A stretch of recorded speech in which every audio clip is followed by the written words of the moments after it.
Bonjour à tous, bienvenue sur lematin.ch pour un nouvel épisode de la brasserie, mais cette fois le mardi. Aujourd'hui, on ne va pas hésiter à évoquer les sujets qui fâchent et on va parler bien sûr de Genève Servette qui a pris une grosse claque ce week-end et qui va essayer de s'en remettre dès ce mardi. Pour ça, on a joint Grégoire Surdet. On est aussi allé en ligne avec Christophe Girard, le patron des arbitres suisses, avec lequel on va pouvoir parler du début de saison difficile de ces hommes. Alors, est-ce que lui a la même perception que nous? On verra ça tout à l'heure. On va aussi parler basketball, une fois n'est pas coutume, avec notre spécialiste Jérémy Santalo. Et pour finir, forcément, on va parler du Lausanne Sport, qui va peut-être un peu mieux, mais qui perd quand même. Et grâce à André Boschetti, on va pouvoir parler de tout ça. Merci, bonne écoute, bonne brasserie.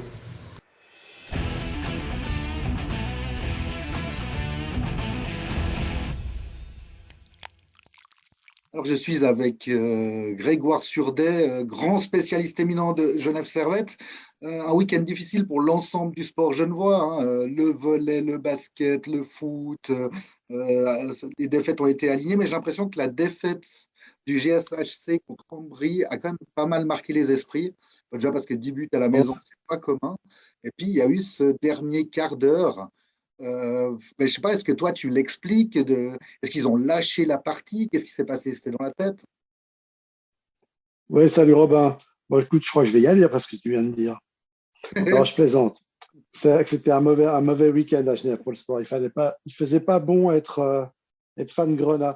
Écoute, pour ce qui est du hockey, écoute, donc j'ai eu la chance de pouvoir accéder au Vernet ce lundi matin pour tâter un petit peu l'ambiance et puis discuter un petit peu avec les acteurs, chose qu'on n'avait pas pu faire le soir du match, parce qu'ils sont restés longtemps dans le vestiaire enfermés, ils avaient forcément des choses à se dire. Écoute, il y a un début d'explication qui est assez logique. Finalement, c'est énormément de débauche d'énergie depuis le début de la saison pour les leaders. Et notamment ce week-end, il y a eu un gros match à Zoug avec des temps de jeu faramineux pour des gars comme Tom Ernest, comme Winnick. Il y a eu deux tiers relativement bons contre Ambry, mais toute la soirée était émaillée aussi de pas mal de décisions d'arbitrage qui étaient un peu, on va dire, qui prêtaient un petit peu à discussion. Et puis il y a eu comme un gros craquage après le 6-4 qui était accordé sur une action plus que litigieuse, puisque le joueur d'Ambry sortait du banc de pénalité, avait encore un patin à l'intérieur du box. Et on sait que ça, c'est 2 minutes contre le joueur qui sort et qui joue le puck avant d'avoir les deux patins sur la glace. Donc c'est vrai que c'était un peu le coup de grâce, une soirée un peu bizarre. Et puis après, ben voilà, ils en prennent encore 4 dans la foulée. Et ils l'expliquent effectivement tous un peu par une usure mentale. Là. Je crois que c'était un petit peu comme la goutte d'eau qui fait déborder le vase. Mais bon, il y a le truc qu'on n'enlève pas, hein, c'est que au classement, Genève Servette est à égalité avec Ajoie et Langnau. C'est pas là Mhm. où Genève voulait être, hein. Non, mais bon, ils font comme Marc Roger à l'époque, ils retournent le journal. Ils se disent que ça ira mieux bientôt. Non, au-delà de la plaisanterie, on a quand même une formule de championnat qui donne, on va dire, qui laisse un petit peu de marge, qui met un petit peu moins la pression sur les coachs. On sait qu'il y a quand même 10 équipes qui potentiellement participent aux playoffs, enfin les 1 à 6, et puis après, il y a les pré-playoffs. Donc, finalement, il y a que 2 places qui sont absolument à éviter, c'est les places 12-13. Enfin, ouais, c'est ça, des fois les 3 dernières places, pardon. Et, euh, et voilà, puis actuellement, ils regardent le classement, ils se disent, bon, on est sixième, on est à 6 points de la 5e place. Voilà, on essaie de positiver du côté des Vernets. Et je crois que c'est la seule chose à faire quand on vient de se ramasser une claque, voilà, c'est pas de se dire on est dernier à égalité avec Ajoie, je ne sais qui, on est à 6 points de la 6e place. Quoi, voilà. Et c'est vrai que sur le potentiel, je crois qu'il reste confiant. Maintenant, on sait qu'une équipe qui doute, c'est parfois assez long à reconstruire. Voilà. Je crois que le mot-clé qui est ressorti des entretiens que j'ai eu ce matin, c'est retrouver la confiance. La confiance individuelle, c'est-à-dire que chaque individu retrouve confiance en son jeu. Il y a des joueurs qui sont revenus de blessure, qui ne sont pas à leur niveau. Il y a Simon Lecoultre, Roger Carrère, Marco Maurer. Voilà, ils sont alignés, ils alignent les minutes de jeu, mais ils n'ont pas joué pendant très longtemps. Ils ont été opérés et on ne revient pas au jeu comme ça en deux temps et en deux temps, trois mouvements. Et voilà, c'est ces joueurs-là qui sont en total manque de confiance. Ça se ressent, ils en parlent avec le coach. Et puis le boulot du coach maintenant, c'est de redonner confiance à ces joueurs. Pour s'en sortir, il n'y a pas 36 solutions pour s'en sortir. C'est retrouver la confiance et retrouver la solidité défensive qui a fait la force du système de Patémon ces 2 dernières saisons. Si on se rappelle, c'est une équipe qui a été extrêmement solide pendant 2 ans. Il n'y a finalement que Zoug la saison passée qui a trouvé la clé. On se rappelle des playoffs de Genève, c'était avec des clous d'abord et ensuite avec Monzato, c'était un coffre-fort, bien davantage qu'une équipe spectaculaire. Mais voilà, c'est ça qu'il faut retrouver à Genève. Il n'y a pas 36 solutions. Donc à Lausanne, par exemple, ils avaient réussi à se mettre le feu avant le début de saison et ça a continué à prendre gentiment. Mais à Genève, on sent, même comme au foot, hein, un peu, il y a plus de sérénité. C'est moins la foire qu'à une certaine époque et on sent que les gens peuvent bosser. Alors, bah oui, ça, c'est vraiment quelque chose qui est un peu la marque de fabrique. J'ai presque envie de dire plus du hockey que du foot, parce que le foot a connu quand même pas mal de soubresauts, hein, à une certaine époque. Mais bon, voilà, à Genève, on sait comment ça s'est passé. On a eu 2 décennies avec le même coach. Et puis, ils en ont gardé une certaine culture, finalement, voilà, de changer pour changer. C'est pas dans la culture du club de hockey là-bas. Je veux dire, c'est même pas la question de Patémon, c'est même pas une question en ce moment. Il n'y a pas de début d'un début de débat, quoi. Donc, effectivement, par rapport à la situation à Lausanne, on sait que c'est plus sanguin, on va dire. Je ne sais pas comment on pourrait qualifier, moins stable. Maintenant, à Genève, là, moi, j'ai pu m'entretenir aussi avec le président ce matin, puisque le président est venu ce matin, contrairement à samedi soir. Et puis, voilà, il n'a même pas besoin de prendre position dans les médias, ce qui est plutôt bon signe, parce qu'on sait qu'un président, quand il prend position dans les médias, en général, c'est jamais très, très bon signe. Donc, c'était juste une discussion, on va dire, amicale, mais il n'y a pas de remise en question du coach. Je crois que le coach lui-même se remet aussi en question.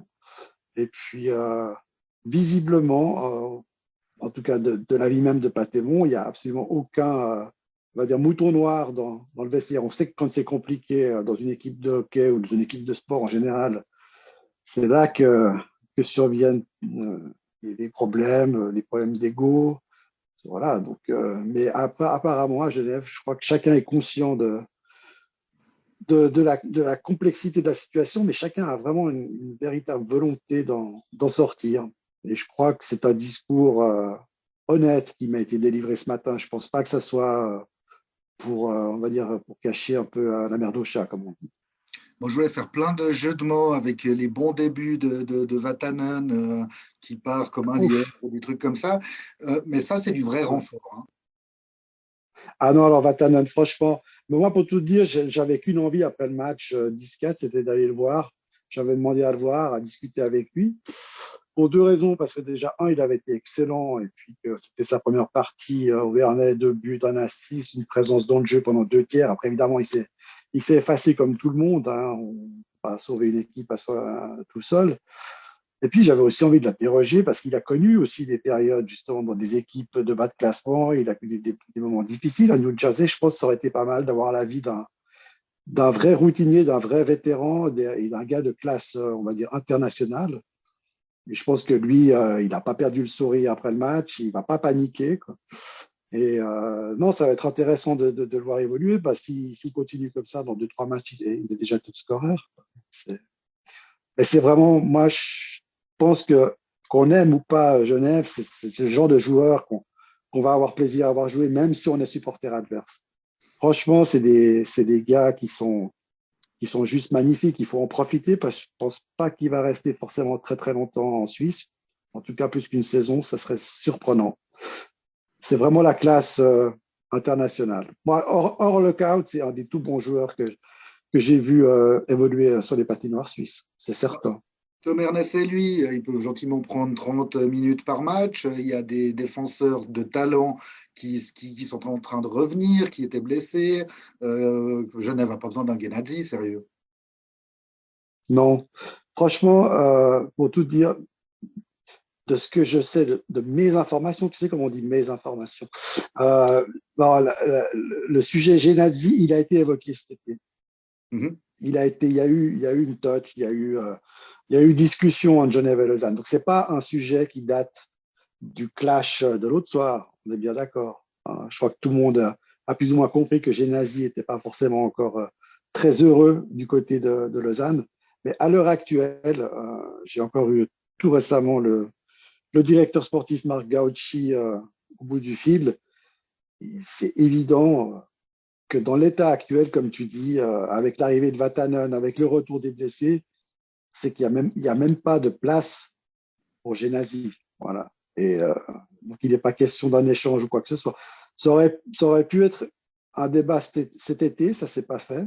Mais là, je crois que le débat pour Genève est clos. Cela dit, il va peut-être échanger demain matin 2 joueurs contre Gennady, puis je me serais fait avoir. Mais je ne pense pas. Sérieusement. Non, mais Vas-y. non, je disais, en regardant, effectivement, comme tu disais, il suffit de regarder de l'alignement. À un moment donné, tu ne prends pas un joueur pour prendre un joueur, tu prends un joueur si tu apportes quelque chose. Mais je crois qu'effectivement, comme tu dis, avec Tom Ernest et Vatanen, plus Le Coude, plus Carrère, plus, voilà, tu as déjà 4 joueurs de top niveau. Les 2 derniers nommés auront retrouvé leur vraie valeur. Donc, je pense que non, Gennady ne va pas quitter Lausanne comme 7e défenseur pour venir 6 ou 7 à Genève. Ça n'a pas de sens. Et puis, je crois que l'enveloppe nécessaire au rachat du contrat ne rentre pas non plus dans les plans de Genève. Quoi. Bon, tu me fais plaisir. Disons un Gennady vaut beaucoup plus qu'un Ria plus un Fulmin. Voilà.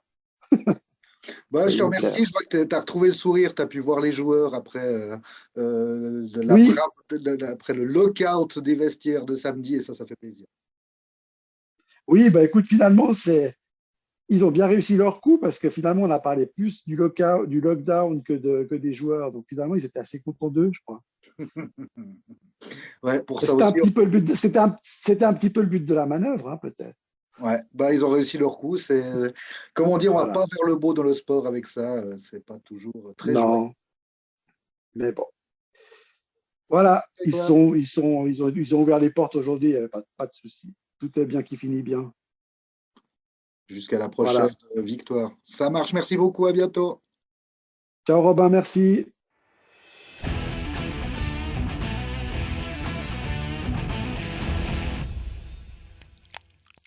Cette fois, je suis avec Christophe Girard, qui est sous le feu des critiques avec tout l'arbitrage suisse. Déjà, une première question, est-ce que quand tous les romans ont un peu de la peine, est-ce qu'on ne se dit pas que les critiques viennent que de Romandie, ou est-ce que tu sens aussi de la pression suisse-allemande après ce début de saison? Alors aujourd'hui, pour ce qui est de l'arbitrage, on n'a pas trop de pression de la Suisse alémanique. Elle vient notamment de la Suisse romande, en grande partie, notamment ces deux derniers mois, on va dire. Ouais, ouais.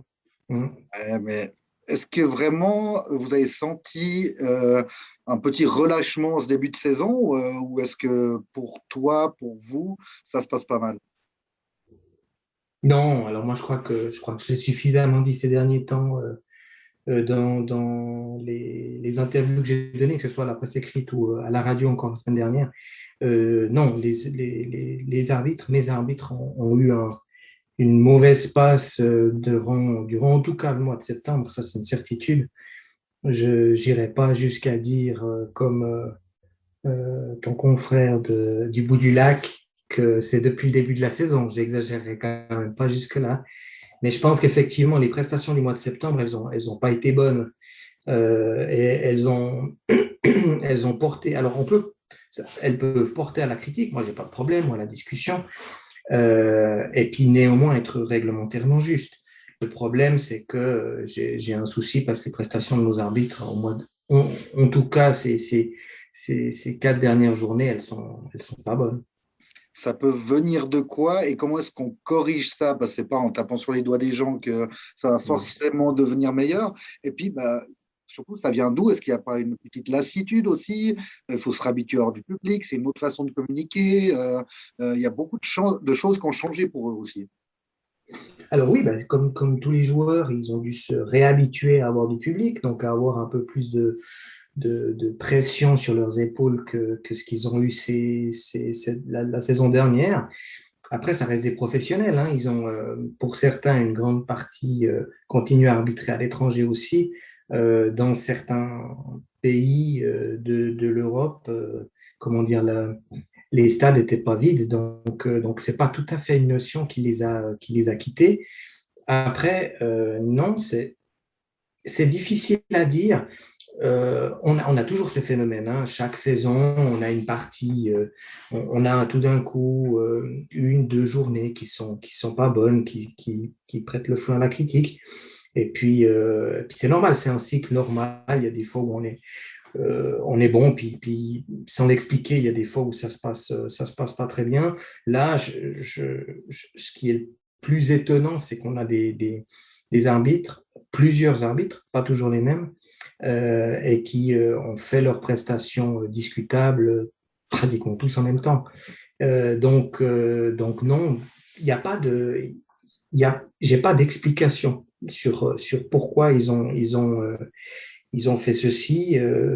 Bien évidemment que ça servait, ils le savent, hein. Ils savent qu'ils n'ont pas été bons, ils savent faire leur autocritique, mais des fois c'est aussi important qu'on le dise parce que certains ont peut-être tendance à se dire tant que les chefs de service ou le président dit rien, c'est que ça leur convient et il faut savoir dire dans un discours assez transparent quand on n'est pas content, mais c'était le cas ces derniers temps.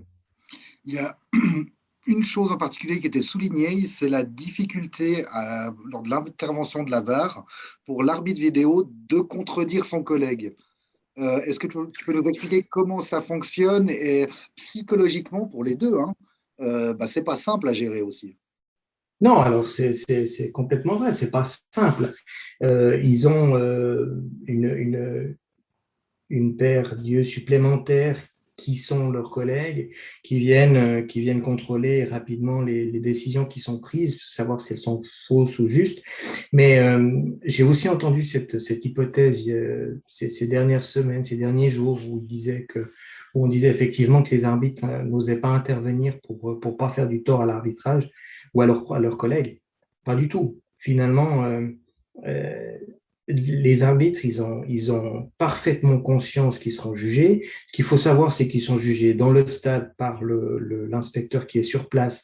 Donc, de toute façon, la critique, ils vont l'avoir de la part du technicien qui est dans le stade directement après la prestation. Donc, comment dire, cette autocritique, ils doivent se la faire. En tout cas, cette introspection, c'est pas quelque chose qui dérange. Ils la connaissent, ils savent y vivre.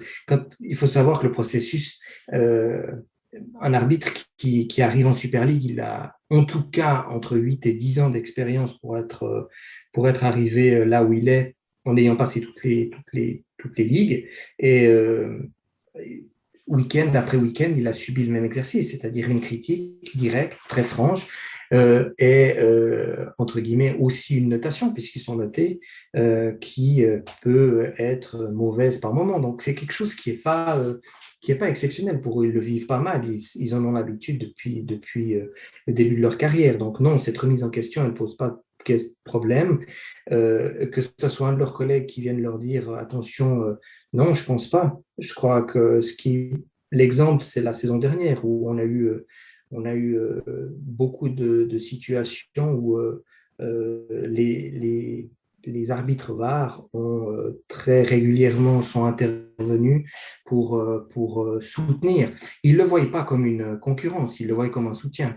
Et la tendance, elle était aussi de rappeler à nos arbitres que la VAR aujourd'hui, elle a porté à certaines critiques sur ces non-interventions. Mais il faut savoir une chose, c'est qu'à un moment donné, le, euh, le- l'arbitre, si l'arbitre sur le terrain fait juste, la VAR, elle n'a pas son utilité. Donc, on adorerait tous que la VAR n'intervienne jamais. La problématique, et c'est ce que l'on a dit la semaine dernière à nos arbitres élites, c'est que la première chose qui ne va pas, c'est les décisions sur le terrain.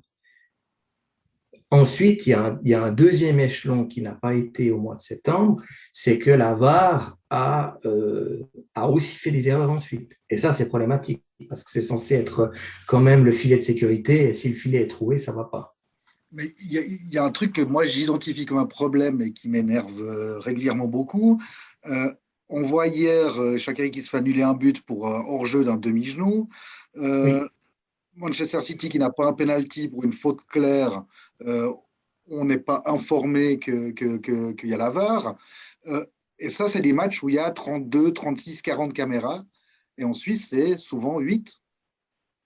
c'est ça, ça tourne entre 8 et 12, ça dépend qui est le diffuseur, si c'est la RTS ou si c'est Blue TV. Donc, effectivement, on n'est pas dans le même registre que Par le contre, nombre de caméras. le cadre du board est inamovible. C'est ça. Donc, c'est un peu C'est-à-dire que, difficile.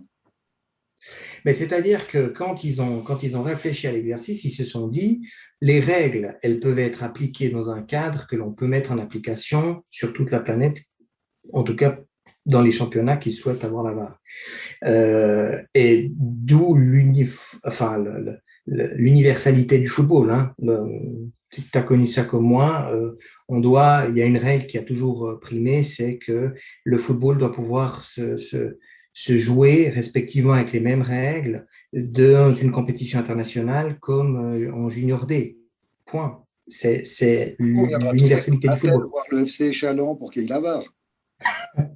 Oui, on va demander au président des Chalands, Fritz Eschbach, de, de placer des caméras autour de son terrain. Mais la différence que les instances internationales ont réfléchi, c'est de se dire, les règles, il faut qu'on les mette dans un carcan, qu'elles soient les mêmes partout sur la planète. Par contre, les moyens ne peuvent pas être les mêmes. Et évidemment, quand on voit le championnat français, le championnat allemand, le championnat anglais, ils n'ont pas les mêmes moyens que notre championnat suisse, où nos clubs ont le moyen qu'ils ont.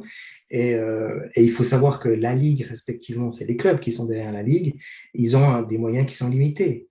Et l'implémentation de la VAR, bien sûr que s'ils avaient eu 50 ou 100 millions à mettre dedans, on n'aurait pas on n'aurait pas les mêmes outils. Là, on a toujours su, que ce soit nous les arbitres, que ce soit vous les commentateurs et tous les spectateurs ont toujours su que c'était une VAR light, on en a souvent parlé, avec très peu de caméras, avec une philosophie qui était très claire et qui l'est toujours, c'est-à-dire, comme on a peu de caméras, on ne peut faire intervenir la VAR que quand les images sont claires. Et d'où la petite polémique de la semaine dernière sur le cas de Suzuki, mais je maintiens, aujourd'hui, personne, sauf les devins, alors je n'ai pas leur qualité, peuvent me dire quelle partie du corps de Suzuki a touché quelle partie du corps de Stevanovic. Et donc la VAR, elle ne peut pas intervenir. Point, c'est comme ça, c'est comme ça, on l'a toujours dit. C'est pas une surprise. C'est pas une fois que ça arrive que tout d'un coup on doit faire la pucelle effarouchée qui se rend compte que on peut pas faire intervenir la VAR à tout moment. Bon, le temps file. Mais dernière question pour parler de ce qui rigole un peu plus. Sandro Scherer en Champions League à l'international, ça se passe bien. Il fait des gros matchs. C'est bien Oui. ça. Bonne image.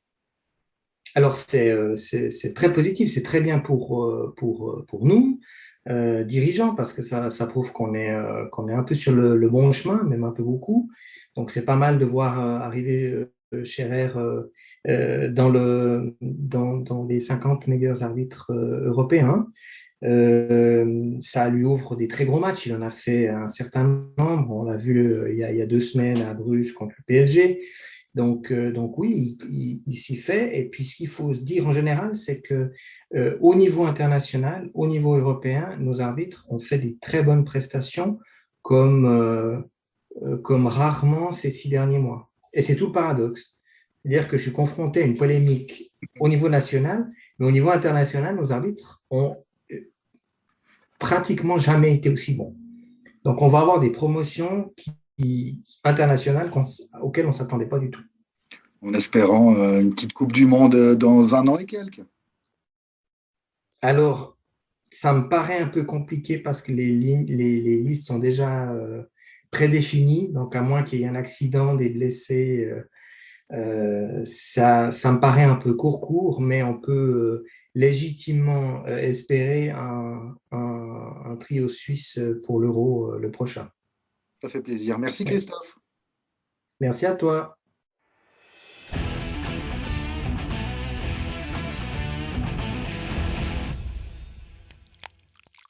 Je suis avec André Boschetti, et non, à son grand malheur, on ne va pas parler du stade Lausanne-Ouchy, on va plutôt parler du Lausanne Sport. Déjà, ton ressenti à toi, parce que quand on suit une équipe qui a plus gagné depuis très longtemps, on va dire. Presque 5 mois, le 12 mai. Voilà. Comment est-ce qu'on vit ça? Parce que c'est pas très gai. Non, c'est vrai, quoi. Mais bon, il faut distinguer deux choses. Les deux dernières défaites de la saison passée, où l'équipe était un peu en roue libre, d'accord. Mais c'est vrai que ça devient lourd cette saison avec 7 matchs sans la moindre victoire. C'est 3 dernières années, on était habitué quand même à un peu mieux. Et oui, écoute, moi je le vis plutôt bien, quoi. Voilà, écoute, c'est mon job. Maintenant, c'est toujours plus agréable de suivre une équipe qui gagne qu'une équipe qui perd. Bon, là, il y a eu cette défaite à Lugano, une défaite qu'on peut presque qualifier d'encourageante. C'est là qu'on commence à se contenter pas grand-chose finalement, mais par rapport à ce qu'on a vu les matchs d'avant, là, il s'est passé quelque chose. On voit à peu près où il veut en venir. Ouais. Oui, je pense qu'il a marqué quand même un coup. Il a pris la main sur le vestiaire en n'alignant pas d'entrée Cameron Puertas, qui était jusque-là inamovible. Peut-être certains ont pensé qu'il y avait des intouchables dans l'équipe, et puis il y en a pas. Mais il y a eu une volonté à Lugano de prendre le jeu, d'attaquer, qu'on n'avait pas vu dernièrement. Maintenant, il y a peut-être eu trop envie de changer radicalement de style de jeu en alignant 3 joueurs à vocation offensive dès le début, alors que l'équipe n'est pas en confiance. Là, en première mi-temps, Lausanne a beaucoup souffert, aurait dû être mené au score, a eu un peu de chance. Dio a fait ce qu'il fallait. Il a corrigé le tir à la mi-temps en réinsérant Puertas et en sortant un attaquant. L'équipe était beaucoup mieux équilibrée et puis je dois dire qu'elle m'a rassuré, elle m'a bien plu après la pause dans un système de 4-4-2 qui aujourd'hui, de 3-5-2, qui aujourd'hui semble mieux lui convenir. On pourra peut-être passer plus tard à un système beaucoup plus offensif quand l'équipe sera en confiance. Mais c'était un peu prématuré.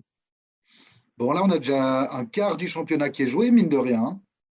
Oui, ça va vite. Ouais. On a entre guillemets la chance à Lausanne, c'est que le championnat c'est pas encore tellement décanté. Finalement, le 8e est qu'à 4 points. Hein, ça peut être rattrapé en 2 matchs. Mais est-ce que toi, tu vois des progrès? Parce qu'on voit il a beaucoup changé les hommes, il a changé les systèmes, il a changé les mentalités entre offensive, défensive. Est-ce que tu vois des motifs d'être optimiste finalement, parce que le mercato n'a pas été une grande réussite. Comme tu dis, il doit reprendre la main sur le vestiaire, mais c'est pas facile. Et puis, il n'y a toujours pas cette victoire. Et puis, il y a Getse qui vient avec Cantini dans une dizaine de jours. C'est encore un match qui va coûter très cher. Ouais, écoute, au cours d'une saison, même si elle est aussi longue, il y a des matchs qui sont beaucoup plus importants que d'autres. Les 2 premiers, Lausanne les a ratés. C'était le premier contre Saint-Gall, à domicile, première fois avec du public et tout. Le deuxième, c'était le stade plein contre Sion. Elle l'a raté parce que match nul, c'était absolument pas suffisant ce jour-là. Et il y a un 3e match clé qui se profile, c'est contre Getse après la pause internationale. Et vraiment, celle-là, elle ne peut pas se permettre de le rater. Même un match nul serait un mauvais résultat. Maintenant, oui, je suis optimiste, je suis un naturel optimiste, et je le suis vraiment. Et je pense qu'il faut attendre les 4 matchs qu'on aura entre les 2 pauses internationales pour avoir une meilleure idée de la qualité de cette équipe. 4 matchs, dont 3 à domicile contre Getse, Lucerne et Lugano, plus un déplacement à Berne. Et ces 3 matchs à domicile, je pense que Lausanne a la possibilité et surtout l'obligation de faire au moins 7 points pour rejoindre le gros du peloton qui le précède. Maintenant, tu parles de transfert raté. Moi, je dirais plutôt que c'est un point d'interrogation parce que les Brown, Capo, Coyle, Koyalipou, moi, on les a pas vus encore. Donc, c'est un peu tôt pour dire que le mercato est raté. Où il y a eu un problème, c'est en défense. Ça, c'est clair. Que 4 titulaires sont partis et ils n'ont pas été remplacés ou ils n'ont pas été remplacés assez vite.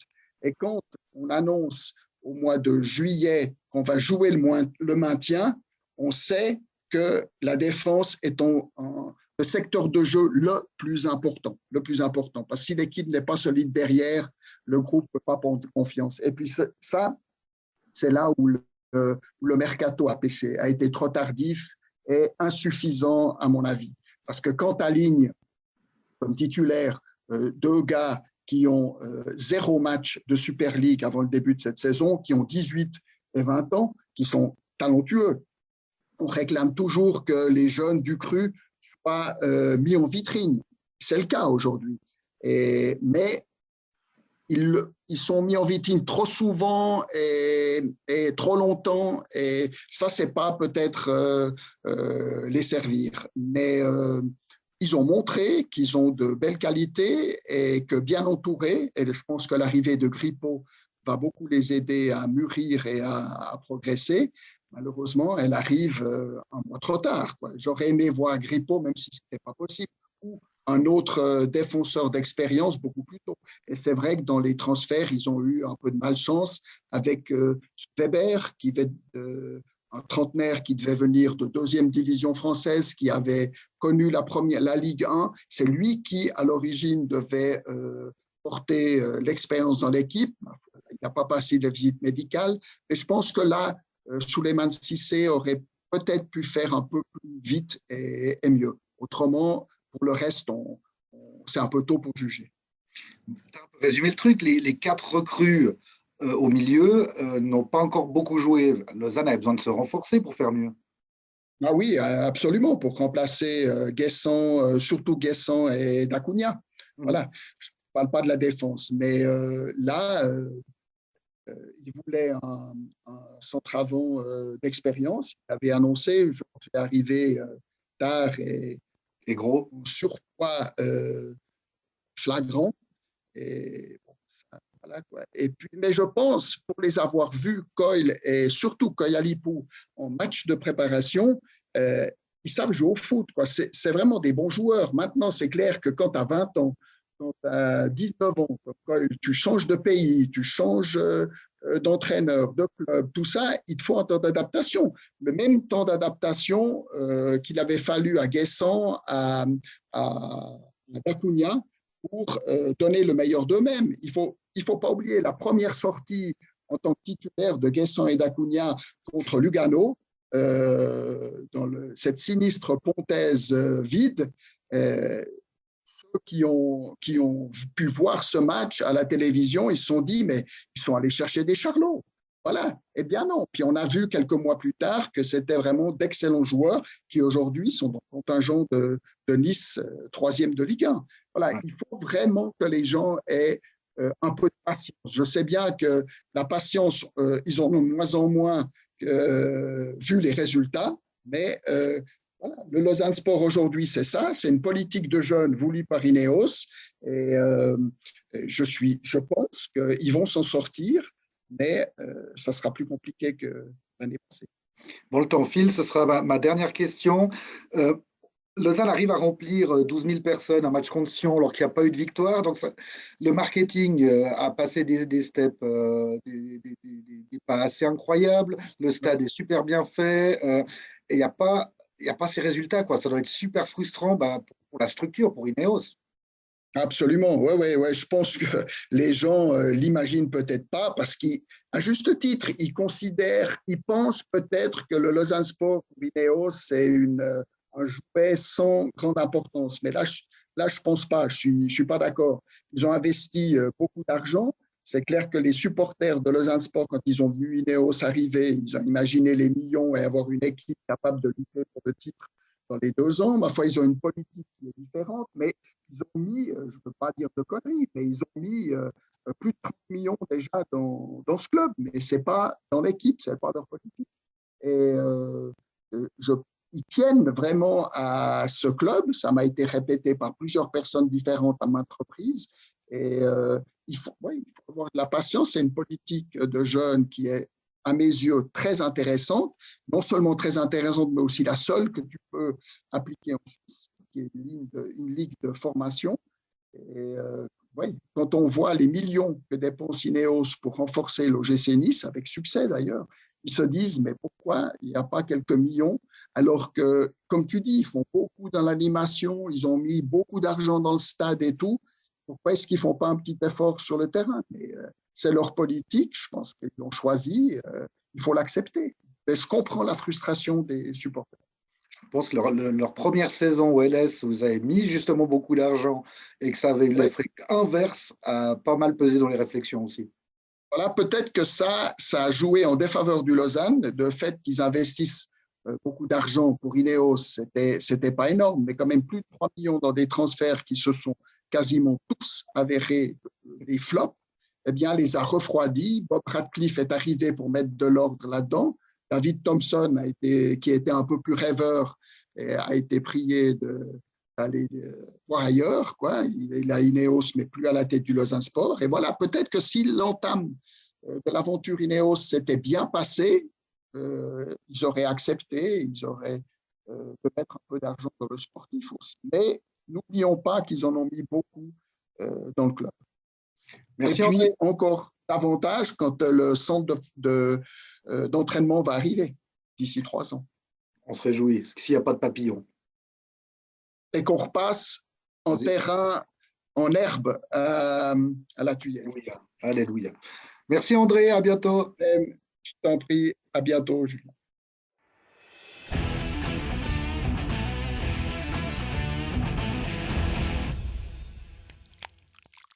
Je suis avec Jérémy Santalo pour évoquer, une fois n'est pas coutume, le basketball. On va commencer par ce que tu as vu, ce que tu as senti ce week-end dans le lancement de la saison. Hein. Encore quelques défaites genevoises. Qu'est-ce que ça dit de l'état des troupes? Qu'est-ce que ça dit de la saison à venir? Ce que ça dit de la saison à venir, c'est que Fribourg semble déjà très très bien en place, que ce soit chez les hommes ou chez les femmes.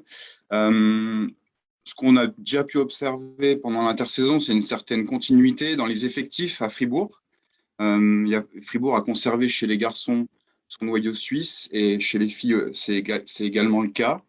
Ce qu'on a pu observer aussi, c'est que Fribourg ne s'est pas trompé au niveau des étrangers. On peut voir que ce soit que ce soit le meneur de jeu, Mitchell, on voit que c'est déjà un peu la plaque tournante de l'équipe d'Olympique. Milos Jankovic à l'intérieur, franchement, il a mis une misère pas possible au Lyon. Et puis chez les filles, Romain Gaspo a fait un choix, on va dire, de prendre des étrangères un peu plus qui se sont très vite fondues dans l'équipe. C'est vraiment des joueuses d'équipe, que ce soit la meneuse ou alors l'ailière belge. De Vos, il me semble, et l'intérieur, c'est resté la même. Donc, il n'y a pas eu de surprise. Enfin, on l'a vu, il y a eu 2 matchs qui étaient vraiment à sens unique. Les filles, elles ont gagné de 50 points, et donc les Lions ont perdu de 30 points. Et en fait, ouais, c'était vraiment 2 opposés. Il y avait d'un côté la stabilité fribourgeoise au niveau des joueurs suisses, et puis en fait, les Lions, et puis Genève Elite de l'autre côté, qui sont 2 groupes totalement en reconstruction. Donc c'était vraiment, on sentait que c'était vraiment 2 opposés quoi, sur le samedi.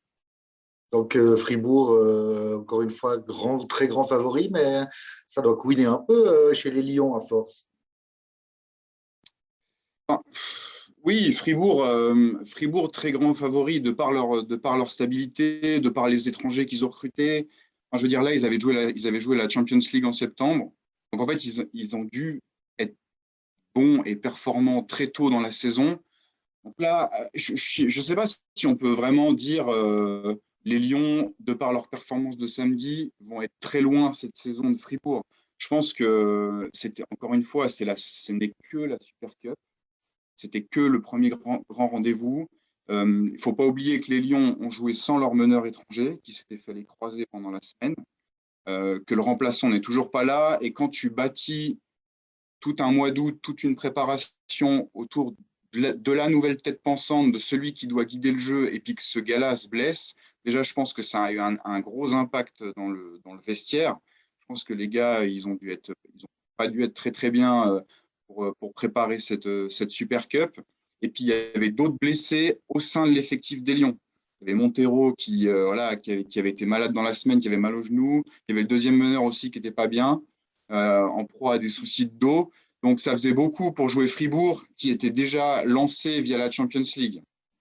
Donc, voilà, je ne sais pas si… Ce qui est sûr, c'est que les Lions semblent un ton en dessous par rapport à l'an dernier. L'an dernier, ils avaient vraiment… on savait que c'était des références au niveau des joueurs suisses. Et là, je ne suis pas sûr que les joueurs suisses qui sont dans l'effectif des Lions de Genève, ça soit forcément les premiers choix de départ. Je pense que Nathan Jurkovic, ça devait être un des premiers choix, mais il est retourné à Fribourg. Voilà, on verra. Pour le moment, cette équipe, c'est dur de la juger sans qu'elle soit au complet.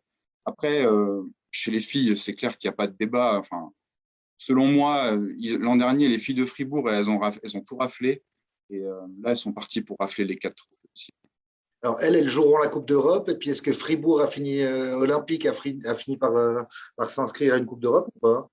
Non, le président l'avait dit, si jamais ils ne se qualifiaient pas pour la Champions, ils n'iraient pas jouer. Donc, la Champions League, c'est la 3e Coupe d'Europe dans l'ordre, derrière l'Euroleague et l'Eurocup, il me semble. Et du coup, ils ne feront pas la 4e Coupe d'Europe parce que ça coûte trop cher, je pense. Voilà, ils n'ont pas envie de mettre je crois que c'était le président de Gautreau qui l'avait dit dans les colonnes du matin, justement, qu'ils ne veulent pas mettre en danger le club. Mais par contre, les filles joueront l'Eurocup, donc, qui est la 2e Coupe d'Europe en dessous de l'Euroleague. Ça va être sympa à suivre. Chez les garçons, est-ce que tu vois une équipe rivaliser cette année avec Fribourg? Si ce n'est pas Genève, est-ce qu'on aura encore une surprise? Est-ce que potentiellement il y aura quelque chose d'intéressant à ce niveau? Moi, j'ai envie de croire. J'ai envie de croire à Union Neuchâtel. Je pense qu'il y a une belle équipe. C'est pareil, il y a une certaine stabilité par rapport à la saison dernière. Il y a de très bons joueurs à Union Neuchâtel. J'ai hâte de voir cette équipe. Normalement, je dois aller voir le premier match du BPC Nyon au Rocher samedi face à Union Neuchâtel, justement. Et je me réjouis de découvrir ces deux équipes. Massagno. Attention à Massagno, ils ont toujours les frères Mlajdan. Du coup, Roberto Kovac, qui jouait au Lyon de Genève l'an dernier, le shooter de l'équipe de Suisse, est reparti à Massagno. Donc ça, c'est une belle recrue pour Massagno. Il y a un ancien des Lions aussi, un joueur intérieur, un Américain, Juan James, qui vient de signer à Massagno. Donc gentiment, Massagno est en train de se construire une sacrée équipe, je trouve, sur le papier. Après, il faudra voir si la mayonnaise prend avec le coach. Mais comme ça, si je disais, il y a Fribourg, il y a les Lions, mais Neuchâtel et Massagno, ce sera 2 équipes à suivre, je pense. Une compétition où il y a plusieurs équipes qui se battent pour un titre, c'est un peu ce qui peut permettre au basket aussi de gagner en médiatisation. C'est le nerf de la guerre depuis des années pour les sports de salle. Comment est-ce qu'on peut passer le step que le volley, que le basket n'ont jamais réussi à passer vraiment pour rentrer le cœur des Suisses? Parce qu'on sait que même dans certains endroits, l'Euroleague, elle a peine à régater avec la NBA, forcément. Mais comment est-ce qu'on arriverait à intéresser les Suisses au basket suisse? Ça, c'est un problème qu'on a depuis des millénaires, j'ai l'impression. Mhm. Ben, je pense qu'il y a un premier pas. Je pense qu'à Swiss Basket, il y a quand même, il reste pas les bras croisés. Il y a quand même un boulot qui est fait pour essayer d'intéresser les jeunes au basket. Je trouve que les rendez-vous, les Super Cup, les Coupes de Suisse, c'est de plus en plus professionnel. Ils essaient vraiment de faire un show. Là, on l'a vu, que ce soit la présentation des équipes à Fribourg samedi. Ils ont annoncé 2000 personnes. Je ne suis pas sûr qu'il y avait 2000 personnes à Saint-Léonard samedi. Peut-être le chiffre a été un peu grossi. Mais moi, je trouve qu'il y a quand même autour du show, il y a un boulot qui est fait. Après, ils ont ouvert aussi un centre fédéral là, à Lausanne cette année, donc pour des jeunes.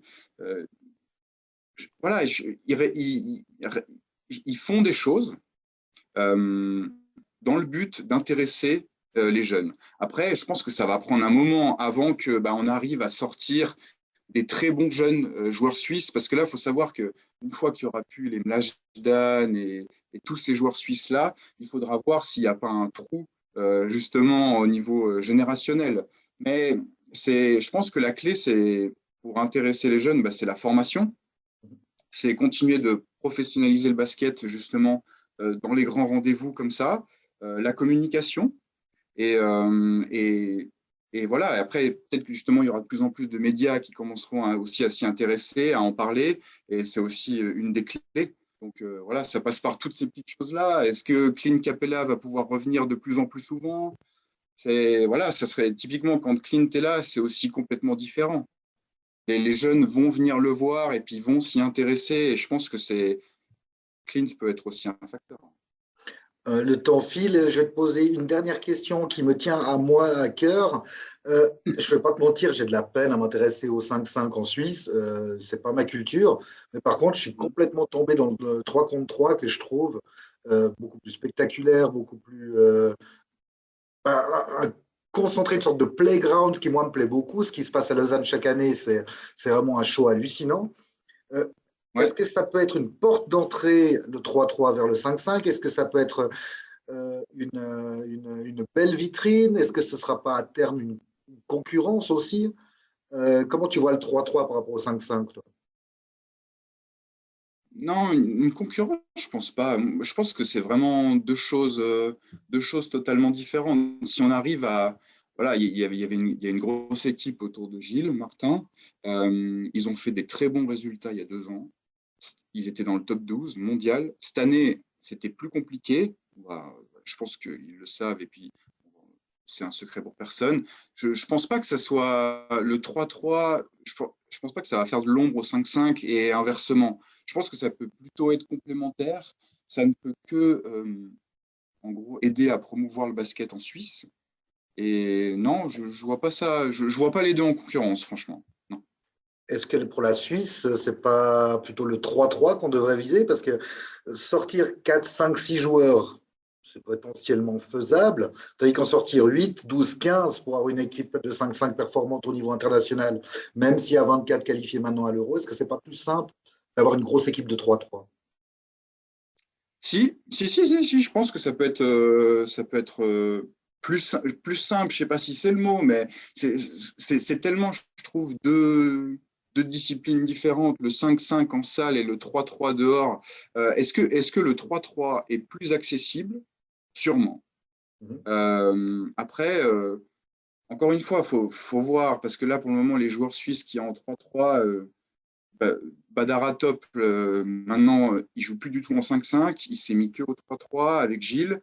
Je pense qu'il manque une pièce à cette équipe pour vraiment régater avec les équipes de top niveau, quoi, à mon avis. Donc, il faut voir est-ce qu'ils vont arriver à trouver cette pièce manquante. C'est un peu, je pense, tout l'enjeu pour amener vraiment le 3-3 dans le top 10, voire le top 5 mondial. Merci Jérémy, ça nous fait plein de suspense pour cette saison, on se réjouit. Bonne fin de journée. Merci à toi Robin, à bientôt.